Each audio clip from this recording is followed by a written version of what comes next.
ရခိုင်ပြည်ရှေးဟောင်းယဉ်ကျေးမှုမြို့တော်မြောက်ဦးမြို့မှာရှေးဟောင်းရတနာပစ္စည်းအရှို့နဲ့ငွေတန်းကားပြား150ကျော်တို့ကို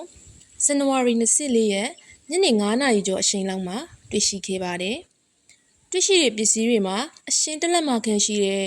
ကြောက်စိမ့်တစ်တုံရွှေပရပိုက်တစ်ခုရွှေလက်ဆက်3ကွင်းရွှေတို့ရွှေစတွေနဲ့ဘရင်စန္ဒသုဒ္ဓမရာဇာနဲ့ဘရင်နရပတိကြီးရဲ့နာမည်ပါငွေတန်းကား150ကျော်တို့ဖြစ်ကြပါတယ်။အဲ့ဒီတန်းကားပြားတွေဟာတတိယမြောက်ဦးခေတက္ကရာ1334ခုနှစ်ရွှေနန်းသခင်စန္ဒသုဒ္ဓမရာဇာလက်ထက်နဲ့တက္ကရာ1000ခုနှစ်စင်ပြူသခင်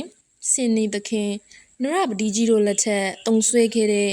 ငွေသားအစစ်တန်းကားတွေဖြစ်ကြောင်းသိရှိရပါတယ်။တက္ကရာ1000ခုနှစ်နရပတိကြီးဘုရင်ဟာဆိုရင်မကြာသေးခင်ကတူးဖော်ရရှိခဲ့တဲ့ရတရာခေါင်းလောင်းကြီးကိုသွင်းလုပ်ခဲ့တဲ့ဘုရင်တစ်ပါးလည်းဖြစ်ပါတယ်။ရှေးဟောင်းပစ္စည်းတွေကိုမောင်ဖြိုမြတ်ဦး Grade 7နဲ့မောင်စိုးအောင်မင်း Grade 5တို့ကပေါ်လုံးကရင်တွေ့ရှိခဲ့ကြတာဖြစ်ပြီးသူတို့ဟာတွေ့တာနဲ့ရှက်ရှင်းပဲလူကြီးတွေစီကိုသွားအဲကြပြီးတော့ခုဆိုရင်မြောက်ဦးမြို့နယ်အုပ်ချုပ်ရေးရုံးကိုပေးဆောင်ခဲ့ကြောင်းသိရှိရပါတယ်။လက်ရှိမှာတော့အဲ့ဒီရှေးဟောင်းပစ္စည်းတွေကိုတွေ့ရှိခဲ့တဲ့နေရာနဲ့